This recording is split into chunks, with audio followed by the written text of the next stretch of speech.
Hello बच्चों, आप सब कैसे हो। आज हम आपको क्या पढ़ाएंगे, अलंकार पढ़ाएंगे। हमने आपकी जो पिछली वीडियो ली थी उसमें क्या हुआ था कि क्या हमने बताया था, अलंकार के भेद बताए थे, अनुप्रास के बारे में बताया था, अनुप्रास के भेद के बारे में बताए थे। आज हम आपको ट्रिक लेके आए हैं उपमा और रूपक कि उपमा और रूपक को अलग अलग हम कैसे पहचाने कि ये उपमा है कि रूपक है। देखिए, उपमा जिन वाक्यों में तुलना की जाए वहां उपमा अलंकार होता है। जिस क्या है परिभाषा, जहां पर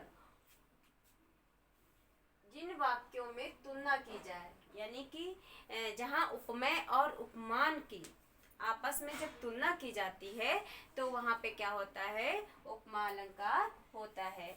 उपमेय यानी कि देखिए, किसके आधार पे, गुण, स्वभाव और धर्म, यानी कि जब दो वस्तुएं गुण एक समान हो या स्वभाव से वो एक समान लग रहे हैं या में एक समान जब लग रहे हो तो उनकी आपस में तुलना की जाती है। जैसे मुख चंद्रमा सा समान है।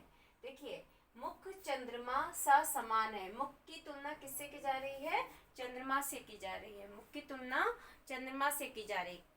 मुख अलग, देखिए क्या मुख और चंद्रमा क्या एक है, नहीं है, समान नहीं है, लेकिन फिर भी क्या हो रहा है, देखिए तुलना हो रही है। मुख चंद्रमा सा समान है, किसके समान बताया गया है, चंद्रमा के समान बताया गया। यहाँ पे उपमेय कौन है, मुख है, और चंद्रमा कौन क्या है, उपमान है। तो जहाँ पर उपमेय और उपमान की आपस में तुलना की जाए वहां पे उपमा अलंकार होता है। देखिए, मुख चंद्रमा सा कैसे पहचानेंगे कि उपमेय और उपमान कौन सा होता है, वो भी हम आपको बताते हैं। देखिए, जहाँ पे चंद्रमा जैसे कोई जिसके साथ सा लगा होता है वो उपमान होता है। क्या होता है, उपमान होता है। यहाँ पे चंद्रमा के साथ में क्या लग रहा है, देखिए सा लग रहा है ना, और योजक चिन्ह किसके साथ लगा है, चंद्रमा के समान लगा है। तो यहाँ पे क्या हो गया, उपमान, उपमान कौन है, चंद्रमा है, और उपमेय कौन है, मुख हो गया। यहाँ पे देखिए योजक चिन्ह आया है और सा आया है। देखिए ट्रिक क्या है, ये किसका चिन्ह है, योजक का है। सा सी से सम सरिस, जहाँ पे ये शब्द आ जाए वहां पे क्या होता है, वहां पे उपमा अलंकार होता है। देखिए यहाँ पे योजक चिन्ह भी आया है और सा भी आया है, यानी योजक चिन्ह तो आएगा ही, साथ में ये शब्द भी अगर कोई इनमें से अगर एक आ जाए वहां पे उपमा अलंकार होता है। अब देखिए दूसरा, रूपक, जिन वाक्यों में भेद होते हुए भी भेद का पता न चले उसे रूपक अलंकार कहते हैं। जहाँ उपमेय और उपमान में कोई भी अंतर दिखाई नहीं देता है। उपमेय जैसा कि मैंने बताया है कि उपमेय क्या होता है, उपमान क्या होता है, जब इन दोनों में भेद न कर पाए तो वहां पे क्या हो जाता है, रूपक अलंकार हो जाता है। जैसे कि दो पेन होते हैं, जब दो पेन ब्लैक ब्लैक अगर ले लिए जाए, यानी काले काले रंग के ले लिए जाए, दोनों सेम चलते हैं तो उनमें भेद कर पाना मुश्किल होता है। भेद तो है क्योंकि उनकी कंपनी अलग अलग है, लेकिन फिर भी अगर उन दोनों पेनों से अगर लिखा जाता है तो काला तो वो भी लिख रहा है, काला वो भी लिख रहा है, तो हम भेद कर पाना मुश्किल होता है। तो वहां पे क्या हो जाता है, रूपक अलंकार हो जाता है। जैसे मैया मैं तो चंद्र खिलौना ले हूँ, यहाँ पे कृष्ण जो होते हैं वो अपनी माँ से क्या कह रहे हैं, मुझे चंद्रमा को खिलौना के रूप में दो।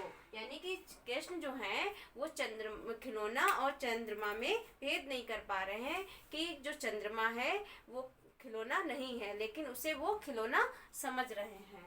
तो यहाँ पे वो कृष्ण जो है भेद नहीं कर पा रहे हैं, तो चंद्रमा को किसके समान उन्होंने किया, खिलौनों के समान, यानी कि चंद्रमा ही को उन्होंने खिलौना समझ लिया है। तो वहाँ पे क्या हो जाता है, रूपक अलंकार हो जाता है। इसको पहचानने की ट्रिक क्या है, यहाँ पे योजक चिन्ह होगा, ठीक है, योजक चिन्ह तो इसमें भी है, देखिए उपमा में भी आ रहा है और योजक चिन्ह यहाँ पे भी आ रहा है, लेकिन यहाँ पे क्या नहीं आएगा, सा सी से सम सरिस, ये क्या है, ये शब्द नहीं आएंगे, और उपमा में यही शब्द आ जाएंगे। तो वहां पे क्या हो जाएगा, उपमा, और यहाँ पे अगर नहीं आते हैं तो यहाँ पे रूपक आ जाएगा। इसमें देखिए और एक ट्रिक है पहचानने की, इसमें देखिए चंद्रमा के साथ में योजक चिन्ह सा जरूर आएगा, और इसमें क्या है, देखिए दोनों शब्द होंगे, चंद्र भी देखो एक शब्द होता है और खिलौना भी शब्द है। जब दो शब्दों के बीच में योजक चिन्ह लगा होता है वहाँ पे क्या हो जाता है, हमारा रूपक अलंकार हो जाता है। आपको समझ में आया रूपक और उपमा के बीच का भेद समझ में आया है? हम ऐसे ही वीडियो आपके सामने और भी लेके आएंगे ट्रिक के द्वारा। Thank you.